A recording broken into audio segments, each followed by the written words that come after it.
Dek, 3 hari ini kok nggak kemana-mana, Dek. 3 hari ini kok pingsan.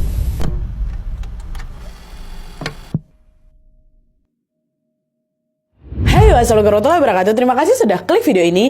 Gimana kabar kalian wae? Semoga kalian selalu sehat, bahagia, dan ngalir terus rezekinya ya. Amin ya robbal alamin. Oke, jadi di malam ini aku akan membawakan satu kisah horor Wawa yang terjadi sekitar puluhan tahun yang lalu di kampung neneknya Wawa. Dapat KHW jadul lagi kita.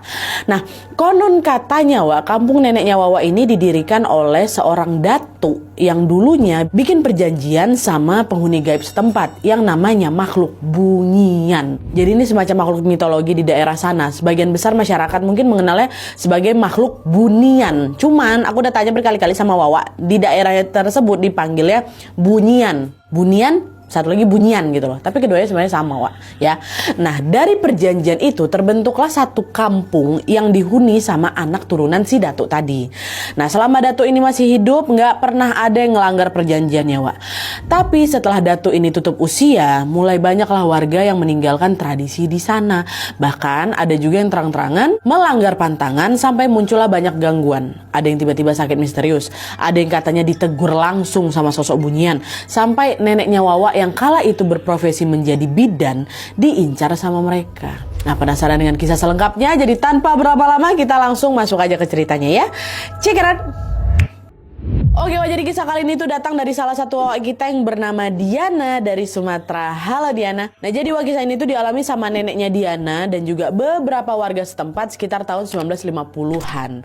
Ini sedikit informasi aja. Nenek ini tinggal di sebuah kampung yang cukup terpencil, Kita sebut aja lah namanya ini Kampung Hijau. Nah, katanya kampung ini tuh didirikan sama seorang datuk asal Kalimantan yang bernama Datuk Asih. Ini nama samaran ya. Nah, waktu mendirikan Kampung Hijau ini, katanya Datuk Asih ini izin dulu sama penunggu gaib yang memang ada di sana gitu loh, yang dikenal sebagai makhluk bunyian atau makhluk bunyian tadi, makhluk gaib yang dipercaya hidup berdampingan sama manusia di suatu hutan, kebun atau kawasan terpencil. Minta izin sama makhluk bunyian ini. Nah, kata Wawa, makhluk bunyian ini wujudnya kayak manusia, tapi mereka tuh nggak punya filtrum gitu loh. Nih, lekukan di bawah hidung, di atas bibir ini nggak ada. Terus ukuran badannya ada yang lebih kecil dari manusia normal, tapi ada juga yang perawakannya lebih besar. Mereka ini tinggal di kota goib yang berdampingan sama perkampungan manusia. Nah, di situ Datuk Asih ini pun negosiasi lah sama makhluk bunyian ini. Mereka akhirnya buat sebuah perjanjian yang isinya Datuk Asih boleh mendirikan perkampungan di sana asalkan dia sama anak turunannya nanti mematuhi 2 aturan. Cuman 2, Pertama, yang boleh tinggal di Kampung Hijau itu cuman keluarga dan anak turunan dari Datuk Asih aja. Dan yang kedua, antara penduduk kampung dan makhluk bunyian harus saling menghormati dan gak boleh mengganggu satu sama lain. Itu aja perjanjiannya. Setujulah Datuk Asih ini kan, terbentuklah itu makanya Kampung Hijau ini. Seiring berjalannya waktu, ternyata mulai masuk semua pendatang dari luar kampung yang mau menetap di Kampung Hijau itu, entah karena menikah sama warga setempat, sama warga Kampung Hijau atau keperluan lainnya. Nah, karena nggak bisa sembarangan ngasih izin tinggal ke orang asing kayak perjanjian pertama tadi, Datuk Asih pun ngadain lagi pertemuan sama makhluk bunyian ini. Di pertemuan kedua, mereka diskusi lagi sampai akhirnya disepakati satu aturan baru, yaitu semua pendatang yang tidak punya hubungan darah sama Datuk Asih boleh menetap di sana asal setiap tahun semua penduduk di sana harus mengadakan doa selamatan selama 3 hari. Dan selama melaksanakan doa selamatan tadi, warga itu dilarang metik tanaman, nyembelih hewan, atau melakukan aktivitas tertentu di luar rumah. Kayak mandi di sungai dan lain-lain tentu nggak boleh. Kenapa? Karena dipercaya selama 3 hari orang ini nggak boleh keluar ini, makhluk bunyian tadi lagi milih tanaman, lagi milih hewan yang nantinya akan mereka bawa ke alam mereka sama 3 hari itu. Dan gak cuma itu aja ya aturannya. Tiap kali misalnya ada warga yang mau buka lahan, mau masuk hutan, mau bertani atau berkebun, warga harus minta izin dulu sama makhluk bunyian ini. Caranya mereka harus menyebutkan dirinya sebagai keturunan Datuk Asih. Itu aja. Jadi misalnya kalau ada orang nih yang mau buka lahan buat ladang, dia ini harus bilang, "Permisi, saya keturunan Datuk Asih. Mohon izin buka ladang di sini ya." Dah, baru habis itu dia boleh melanjutkan apa yang dia mau gitu loh. Nah, selama bertahun-tahun warga di sana tuh masih patuh kali sama aturan itu. Sampai Datuk As ini meninggal, mereka masih tuh mengadakan doa selamatan dan juga selalu izin tiap kali mau aktivitas apapun lah. Tapi setelah 5 tahun kepergiannya Datuk Asih, warga di sana mulai ninggalin tradisi itu, Wak. Entah karena lupa atau memang disengaja ya. Cuman yang jelas tahun-tahun selanjutnya mereka tuh udah gak pernah lagi ngadain ritual doa selamatan lagi, gak pernah masuk sesuatu ngomong yang tadi itu gitulah. Nah, sejak saat itulah Wak, sesuatu yang aneh pun mulai terjadi di Kampung Hijau. Jadi suatu hari setelah bertahun-tahun ninggalin tradisi doa selamatan itu, ada seorang warga namanya Pak Sahid, umurnya 40-50 tahun gitu loh, Wak. Dia tiba-tiba ngidap penyakit misterius. Awalnya Pak Sahid ini ngeluh badannya lemes, kepalanya pusing gitu kan. Terus lama-lama Pak Sahid ini macam orang linglung. Dia nggak ngenalin orang-orang di sekitar dia gampang lupa. Kalau mau apa-apa harus dibantu, bahkan sekedar mau minum aja nih, Wak ya, dia nggak bisa sendiri gitu loh. Pak Sahid ini udah beberapa kali dibawa berobat ke mantri, ke puskesmas, sampai didatangin orang pintar juga, tapi penyakitnya juga nggak sembuh-sembuh. Dan itu nggak bentar, Wak ya, selama berbulan-bulan Pak Sahid kayak gitu. Badannya juga makin lama makin kurus, nggak bertenaga lah gitu, Wak. Di saat sakitnya Pak Sahid ini makin hari makin parah, ada seorang warga di sana yang mimpi didatangin sama makhluk bunyian. Nah, orang yang mimpi ini namanya Pak Edi, dan Pak Edi ini masih keturunan Datuk Asih, Wak. Di mimpi itu Pak Edi ini seolah-olah dibawa ke alam bunyian.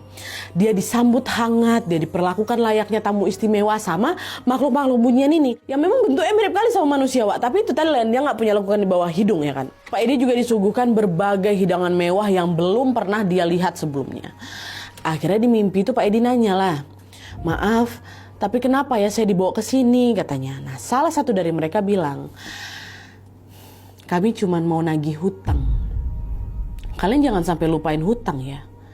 Ini peringatan pertama sekaligus juga terakhir dari kami." Dia nggak diapa-apain, Wak, dikasih hidangan mewah, disambut lagi ibaratnya, tapi ngingetin utang. Nah, abis dengar kalimat itu, terbangunlah Pak Edi dari mimpinya kan. Tapi di situ Pak Edi itu belum paham nih apa maksud ucapan makhluk bunyian tadi. Pak Edi langsung menduga ini pasti ada yang nggak beres nih aku dimimpikan kayak gitu, pasti ada alasannya. Akhirnya besoknya ini Pak Edi itu pergilah ke rumah tetua kampung buat nyeritain soal mimpinya. Nah, habis dengar cerita itu, semua tetua kampung pun mengadakan musyawarah. Dan di situ salah satu tetua ini bilang, "Kita udah lama nggak ngadain doa selamatan di kampung ini. Utang yang dimaksud sama bunyian itu pasti soal tradisi doa ini. Dan bisa jadi apa yang nimpa Pak Sahid kemarin itu di mimpi itu terjadi ya karena memang kita nggak pernah doa selamatan lagi. Jadi mulai sekarang kita harus hidupkan lagi tradisi ini," kata si tetua itu. Semua orang yang ada di sana sepakat, Wak. Jadi di hari itu juga semua tetua kampung dan penduduk setempat langsung menyiapkan segala keperluan untuk menggelar doa selamatan selama 3 hari berturut-turut. Setelah beberapa tahun vakum tuh kan, Wak, dilakukan lagi sama mereka. Nah, setelah acara doa selamatan itu digelar, kondisi Pak Sahid membaik.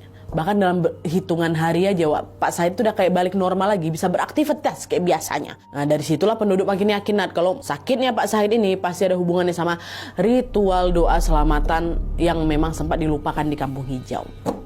Dah tuh, setelah kejadian ini masyarakat di sana pun makin rajin lagi mengadakan doa selamatan itu setiap tahunnya. Tradisi ini dijaga secara turun-temurun sampailah ke generasi neneknya Wawa. Tapi di masa neneknya Wawa kan diturun beberapa generasi sampai di generasinya nenek, kembali lagi tuh, banyak penduduk yang udah mulai skeptis sama cerita soal makhluk bunyian ini. Bahkan ada yang sampai ngelanggar beberapa pantangan yang ada di kampung itu, termasuk neneknya Wawa sendiri. Awalnya memang masih aman-aman aja, Wak. Sampailah pada suatu hari setelah melanggar pantangan, nenek betulan ketemu sama makhluk bunyian, dan gak lama dari situ terjadilah satu peristiwa besar yang tidak pernah bisa nenek lupakan seumur hidupnya. Jadi nenek ini tuh termasuk orang yang memang gak percaya sama makhluk-makhluk bunyian, Nadia, dan hal-hal gaib lainnya. Dari dulu nenek itu gak pernah percaya. Nenek nganggap cerita bunyian tadi tuh cuman ya udah cerita rakyat aja untuk nakut-nakutin warga. Jadi nenek juga gak terlalu matuhin aturan yang ada di sana. Wah, ini contoh aja nih ya, waktu lagi misalnya kerja di ladang atau lagi cari kayu di hutan, nenek tuh gak pernah minta izin ke makhluk bunyian, dah lewat-lewat aja. Terus waktu diadakan doa selamatan setiap tahun, nenek juga nggak takut keluar rumah. Nenek udah beraktivitas normal kayak biasa. Bahkan pernah tuh di tahun 1990-an inilah, waktu nenek sudah berusia 23 tahun, nenek nekat mau mandi di sungai bertepatan saat acara doa selamatan masih digelar. Ini masih digelar ya. Jelas-jelas mandi di sungai waktu doa selamatan itu kan dilarang kan, Wak. Nggak boleh keluar rumah, nggak boleh metik tanaman. Nggak, nenek pergi. Ibunya nenek sampai marah di situ. Jangan kau keluar. Bunyian tuh lagi datang ke kampung kita. Kalau nanti kau papasan di jalan, ibu takut kau kenapa-napa karena kau langgar pantangannya. Kita memang nggak bisa lihat mereka, tapi mereka bisa ngeliat kita, nak. Kata ibunya nenek. Tapi sama nenek diabaikan aja, Wak. Masuk telinga kanan, keluar telinga kiri. Dan nenek waktu itu tuh memang tipikal orang yang kalau dilarang malah makin ketantang tuh loh buat ngelakuin itu. Jadi di sorenya, tepat di hari ketiga ritual doa selamatan, Wak, nenek nekat pergi. Dia keluar rumah, dia pergi ke sungai mau mandi gitu. Pergi dong. Nah dah, jalanlah nenek kan. Di tengah jalan tiba-tiba nenek papasan, Wak, sama rombongan orang yang isinya laki-laki semua. Salah satu dari mereka itu pakai baju lebih mengkilau gitu, kayak warna-warna keemasan gitu loh. Jadi kayak pemimpinnya dari si rombongan ini. Yang lainnya pakai baju sederhana aja, Wak. Dah. Nah pas ditengok sekilas, nenek gak familiar sama muka mereka. Makanya nenek juga gak nyapa. Nenek jalan ya terus kan, ngelewatin si rombongan tadi. Nah pas nenek udah ngelewatin mereka, laki-laki yang berkilau tadi tuh, yang kayak pemimpin ini, tiba-tiba manggil nenek. Oi, kamu mau apa ke kota? Kamu mau apa ke kota? Katanya. Nah waktu ditanya kayak itu berhenti nenek kan, langsung dia toleh ke belakang. Ini dia nih bicara sama aku kah? Dalam hati nenek. Rupanya betul, si pemimpin itu memang lagi ngajak nenek ngobrol, Wak. Nanya lagi lah kan si orang itu. Kamu mau cari apa ke kota? Katanya kayak gitu. Bingung lah nenek, ke kota apa? Nih orang mau ke sungai kok, bukan ke kota. Lagi di sekitar kampung ini juga nggak ada kotanya, yang ada hutan lebat. Ngapa laki-laki ini ngiranya aku mau ke kota? Kata si nenek. Nah belum sempat dijawab sama nenek, laki-laki itu bilang lagi, ya udah, pergilah, gitu. Dah. Masih bingung tuh nenek, Wak. Nenek gak ngebalas ucapan laki-laki itu kan. Pun juga gak peduli nenek. Dia balik badan, dia lanjutlah jalan ke arah sungai. Baru beberapa langkah nenek jalan, nenek toleh lagi ke belakang. Udah gak ada rombongan tadi, Wak. Gak ada, hilang, plong.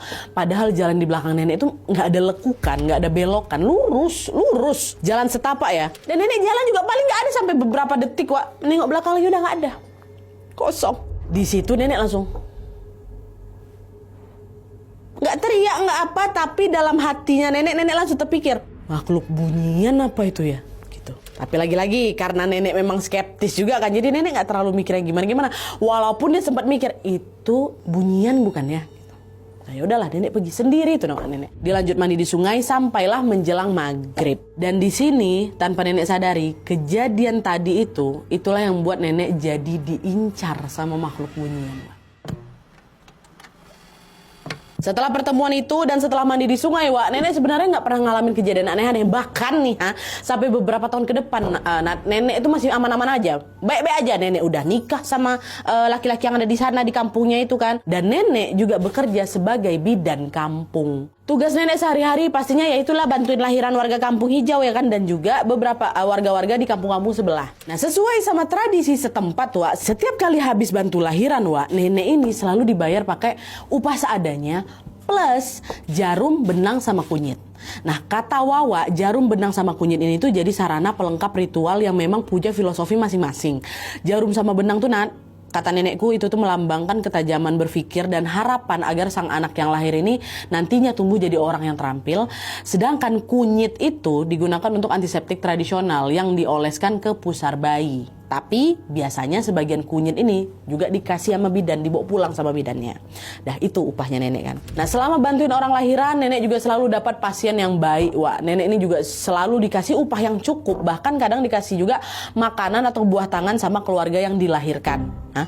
Keluarga yang lahiran. Jadi nenek selalu semangat tuh tiap kali dapat panggilan untuk ngelahirin kan. Pun kalau misalnya nenek nggak dikasih upah, nenek juga tetap senang Nadia. Karena bagi nenek profesi bidan ini sama aja kayak bentuk pengabdian karena bisa nolongin orang lain lah gitu. Jadi pagi, siang, sore, malam sekalipun kalau misalnya nenek dapat panggilan pasti langsung dikerjakan sama si nenek. Nah pernahlah suatu malam sekitar jam 10 malam ini ada tamu yang datang. Dia minta tolong ke rumah nenek. Ya ketok-ketok pintu nenek kan, keluar lah nenek. Nah di situ nenek ngelihat ada laki-laki, mukanya familiar. Tapi nenek nggak ingat dia ini siapa. Tapi pernah ketemu dia gitu kan. Panik laki-laki ini, Wak. Nek gitu kan. Ada apa? Istri saya mau melahirkan, Nek. Tolong ke rumah saya sekarang. kamu orang kampung mana? Saya dari kampung sebelah, Nek, tolong Nek cepat ikut saya ya Nek ya, istri saya udah kesakitan katanya. Kurang lebih sama Wak kayak KHW beberapa waktu lalu ya kan. Kemarin ada nenek dipanggil pijit, nah sekarang nenek dipanggil buat bantu lahirin nih. Dengar itu nenek pun langsung bergegas nyiapin perlengkapan. Gak lama dia keluar lah ngikutin si laki-laki tadi untuk pergi ke rumahnya. Di sini posisinya kakek udah tidur Wak, dan nenek juga nggak tega ngebangunin kakek. Jadi berangkatlah itu cuman sendirian gitu. Biasa juga nenek kayak gitu. Nenek jalan lah di belakang laki-laki tadi pakai penerangan obor. Nah mereka waktu itu ngelewatin perkampungan, ngelewatin ladang, dan masuklah ke jalan setapak yang kanan kirinya itu udah hutan. Nah pas lagi jalan ini, nenek ngerasa kayak masuk ke wilayah yang tidak pernah nenek datangin sebelumnya Wak. Jaraknya lumayan jauh tuh dari rumah. Dan di sekitar situ nenek nggak ngelihat ada perkampungan sama sekali kayak jalan ini. Barulah setelah berjalan beberapa menit dari kejauhan, nenek aku bilang dia ngelihat ada macam gerbang bercahaya. Takjub nenek nengok itu karena di tahun itu tuh belum ada listrik masuk dekat kampung tuh. Kok bisa gerbangnya seterang itu? Kan nenek kayak apa nih? Nah pas sudah makin dekat, nenek lihat dengan jelas gerbang itu tuh besar, tinggi, megah kali.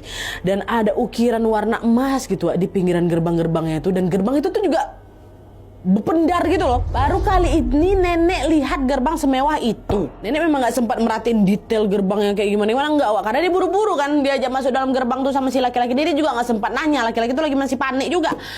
Ikutlah nih. Begitu masuk nenek makin takjub lagi Wak. Karena di dalam gerbang itu ada banyak kali rumah mewah berjajaran rapih di sepanjang jalan. Rumah itu besar, tinggi, banyak kelap-kelip lampunya, dan arsitekturnya juga bagus sekali macam istana atau klip. Ini bukan kampung ini, kota ini dalam hati nenek kan. Karena memang sebagus itu Wak. Itu kampung hijau aja rumahnya kebanyakan masih, bukan kebanyakan, semuanya masih kayu, bahkan ada kayu bambu. Nenek sama sekali nggak tahu kalau di daerah terpencil dekat tempat tinggal dia ada daerah semaju dan sewau ini. Besar kali apa nih, macam istana Wak. Tapi lagi-lagi nenek gak sempat merhatiin detail daerah itu karena dia lagi buru-buru masuk ke dalam rumah si laki-laki itu kan. Ternyata waktu nyampe dekat depan rumah si laki-laki itu Wak, rumahnya lebih besar. Rumahnya lebih besar dari rumah yang lain. Lebih besar rumah si abang ini mungkin dalam hati nenek kan. Gak lama nenek disuruh masuk Wak, dalam rumah itu. Dan begitu masuk, dibawa ke kamar, nenek ngeliat ada seorang perempuan, perutnya udah buncit ya kan. Dia lagi rebahan lah di atas tempat tidur berkelambu. Perempuan itu lagi menjerit kesakitan Wak. Oh langsung udah mau melahirkan nih kan. Nenek sigap, siapin lah peralatan seadanya, nenangin si perempuan ini, terus ngebantu perempuan tadi ngatur nafas dan mengejan. Sampai beberapa jam kemudian lahirlah seorang bayi laki-laki dengan selamat. Nenek gendong bayinya, dipotong tali pusarnya, dibersihkan badannya, ditidurkanlah di samping mamanya. Nah dia udah ikut senang juga lah nenek ya kan. Setelah semua selesai, sebagai tanda terima kasih dan juga sesuai adat setempat di sana Wak, nenek dikasih upah 2 jarum, benang, dan bungkusan daun pisang berisi 4 ruas kunyit. 4 ruas kunyit. Nenek terimalah upah itu, baliklah pamitan nenek pulang. Cuman si laki-laki itu nggak ngantar Wak. Dia bilang, Nek maaf ya aku nggak bisa ngantar pulang. Aku mau nemenin anak sama istriku di sini katanya. Oh iya nggak apa-apa nak. Kau jagalah istri sama anakmu ya. Makasih ya nak ya kata si nenek ini. Dah nenek jalanlah keluar rumah kan sendirian. Nenek masih ngelewatin jalan yang sama tuh Wak. Kayak waktu masuk area ini gitu masih keluar ya. Tapi waktu itu nenek tuh nggak kepikiran untuk ngeliat satu persatu rumah yang ada di sana. Yang ada di pikiran nenek, aku harus cepat-cepat pulang. Udah malam kali nih, pikirannya kayak gitu aja. Dah, nenek jalan lah itu ke arah gerbang megah kali itu yang tadi pertama kali dilewatin kan harus lewat situ dulu. Pas sudah nyampe di luar gerbang, nenek sempat berhenti bentar itu untuk masukin jarum benang sama kunyit yang dipegang dari tadi, dipegang sama dia, belum dimasukin dalam karung. Jadi nenek bawa waktu udah keluar gerbang, nenek mau masukin dalam karung. Jadi ibaratnya tote bagnya nenek tuh dulu karung Wak. Nah, terus pas nenek mau lanjut jalan lagi, nenek sempat noleh ke belakang Wak, ke arah gerbang. Nggak ada. Udah nggak ada, gerbang itu lenyap Wak. Rumah-rumah megah di dalamnya juga udah nggak kelihatan lagi. Hitam gelap, betulan hamparan padang rumput dan hutan aja di belakang itu. Merinding nenek di situ. Nenek yang dulu muda pemberani nah dia.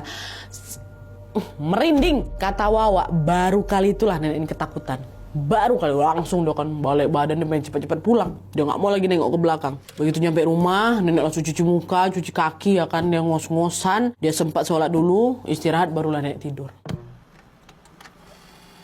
Nah besok harinya waktu bangun tidur Wak, nenek tuh pasti langsung keinget lah sama kejadian tadi malam ya kan.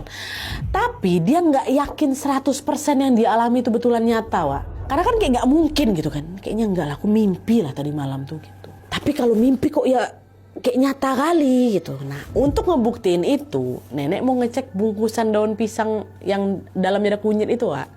Dia mau ngecek ini. Nah pas nenek rogoh lah itu karungnya, ada bungkusan daun itu Wak. Masih ada persis dengan apa yang nenek ingat tadi malam tuh masih. Ada nih, nggak mimpi aku berarti kan. Dah. Nenek buka lah bungkusan itu Wak, bungkusan daun pisang itu. Disitulah nenek shock. Dalamnya apa? Bukan kunyit nah dia. 4 bongkah emas. Betulan emas asli, 4 bongkah. Nah, sebentuk-bentuk kunyit memang. Emas tapi. Bang, abang, dia manggil suami, bang, cepat sini bang, aku dapat emas bang gitu kan. Nah waktu nenek teriak si kakek kelihatan macam panik gitu, dia masuk ke kamar nenek, muka kakek langsung panik. Nah dek, udah bangun kok dek, kok ngapa dek, bangun kau akhirnya, kata si kakek. Nah waktu itu nenek belum ngeh nih sama ucapan kakek barusan, belum. Nenek pikir kakek sepanik itu karena dengar nenek teriak ya kan. Nah belum sempat ngejawab pertanyaan si kakek tadi, kakek udah duluan nengok. Apa nih dek? Katanya. Itulah 4 bongkah emas yang lagi dipegang nenek nih kan. Di situ, bang, ini dari pasien tadi malam bang. Tadi malam ada orang minta aku bantuin lahirin istrinya. Ya kan aku pergi ke rumahnya bang. Terus gini diceritain semua. Aku nengok ini bang apa segala macam. Pokoknya diceritain lah sama si nenek kan. Inilah aku baru buka. Aku pikir kunyit bang. Rupanya emas bang. Tadi malam ku tengok dia bungkusin kunyit bang. Emas ini ha. Si kakek langsung.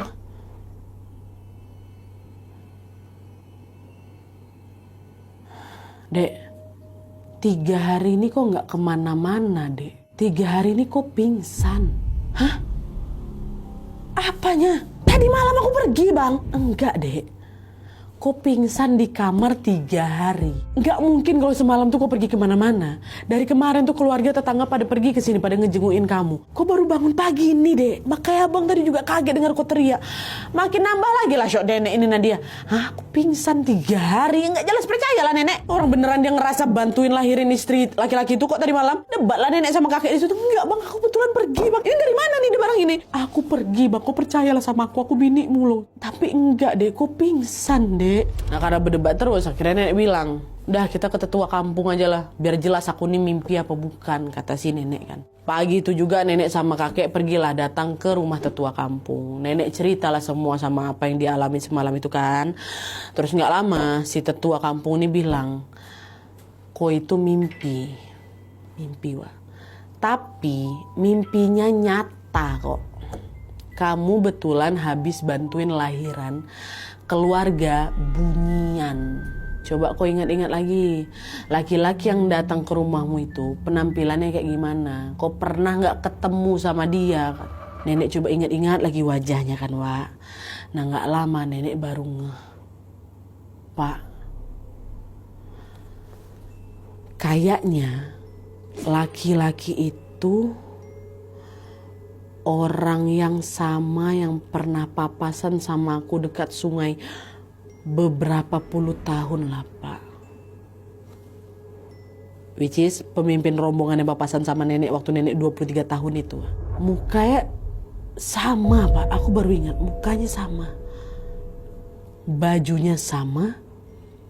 Dan kalau saya perhatiin, istri sama laki-laki itu, Pak, ya nggak ada ini. Nah, kata tetua kampung. Nah, berarti kau memang ketemu sama pemimpinnya Bunyian di sini. Kau udah dibawa masuk ke kota mereka. Nah, waktu dengar itu, Wak, nenek jadi keinget sama ucapan sosok pemimpin Bunyian waktu papasan pertama kali dulu. Kalau kalian ingat, sosok itu pernah bilang apa? Kamu mau apa ke kota? Ya kan? Nenek tanyalah ke ketua kampung, apa maksud pertanyaan itu ya kan? Nah, si tetua kampung bilang, kemungkinan besar sungai yang kau mau datangi itu adalah salah satu tempat makhluk Bunyian tinggal. Itu kota mereka. Tapi manusia kayak kita nggak bisa lihat. Oh, kau mau ke kota ya? Sungai itu kotanya mereka, Wak. Dan kebetulan karena kamu ke sungai saat doa selamatan masih digelar, makanya pemimpin Bunyian tuh ngira kau mau datangin kota mereka, kau mau datangin sungai itu. Selain itu, tetua kampung ini juga ngejelasin kalau sejak pertemuan nenek sama pemimpin Bunyian, waktu nenek umur 23 tahun itu tuh, nenek ini sebenarnya udah diincar untuk dijadikan bidan bagi keluarga Bunyian. Tapi rupanya nenek ini diincar bukan karena dia ini melanggar pantangan, Wak. Melainkan karena pada saat itu si pemimpin ini bisa ngeliat masa depannya nenek yang akan jadi bidan. Dan tadi malam apa yang dialami sama nenek itu untuk pertama kalinya pemimpin Bunyian ini pun datang langsung ke rumahnya ngejemput si nenek buatlah bantuin istrinya lahiran. Dari POV kakek sama keluarga yang lain, nenek tuh pingsan 3 hari di kamar, Wak. Tapi sukmanya itu lagi dibawa ke kota Bunyian. Nah, soal emas yang ada di bungkusan daun pisang itu memang upah dari mereka, Wak, untuk nenek. Karena udah bantuin mereka. Nah, setelah itu emasnya disimpan sama nenek. Dan tetua kampung juga bilang kayak gini, kalau sekalinya udah jadi bidan buat makhluk Bunyian, dia akan terus-menerus dipercaya jadi bidan Bunyian. Dan menurut kepercayaan setempat, kemampuan bidan Bunyian ini akan diwariskan ke salah satu keturunan nenek di masa depan kalau nenek udah gak bisa jadi bidan lagi. Dari kejadian ini, Wak, nenek yang tadinya skeptis sekali sama makhluk Bunyian itu percaya akhirnya. Apalagi juga setelah kejadian itu, nenek itu jadi sering diminta ngebantuin lahiran makhluk Bunyian yang lain. Jadi emang iya, Nat. Kata nenek aku setelah dia kejadian pertama itu, nenek itu kan masih dapat lagi panggilan ya kan. Tapi setiap kali ngebantuin orang lahiran, hal lain yang nenek lihat adalah ininya. Kalau nggak ada Bunyian itu. Cuman ya udah, nenek mungkin udah terbiasa kan. Beberapa kali lah nenek pernah ngelahirin bayi dari makhluk Bunyian. Gitu ceritanya. Ini nenek-nenek kita nih, mungkin nenek-nenek kalian juga tuh pasti, Wak, pasti mereka tahu tentang orang Bunyian. Nenek aku, ini mama aku yang bilang. Nenek aku aja, Wak, itu pernah diculik sama makhluk Bunyian. Kata mama aku sih, tapi aku belum nanya lebih lanjut. Nanti lah aku coba aku tanya ya. Kami lagi ngumpul keluarga, terus tiba-tiba mama aku bilang, "Lin, ingat gak, Lin? Cerita mak yang waktu itu pernah diculik Bunyian," katanya. Coba kalian tanya nenek-nenek kalian, ada gak cerita-cerita lain tentang Bunyian itu? Komen di bawah ya. Kalau panjang kali kirim aja lah cerita, ya. Oke, Wak, jadi itu tadi cerita tentang neneknya Wawa ketika ketemu sama makhluk Bunyian. Dan sampai diincar pula jadi bidan Bunyian ya kan. Nenek sama sekali gak menyangka kalau dirinya itu bisa melihat 2 dimensi berbeda yang hidup berdampingan.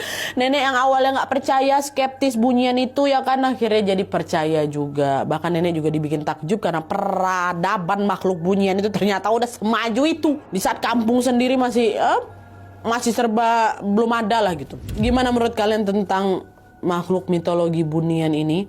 Apa sebutannya kalau di tempat kalian? Kalau kami memang taunya Bunyian. Ada nggak sebutan lain? Pokoknya nggak ada ini filternya nih. Ada kisah lain? Mengalami hal yang sama mungkin? Tulis semua di kolom komentar di bawah.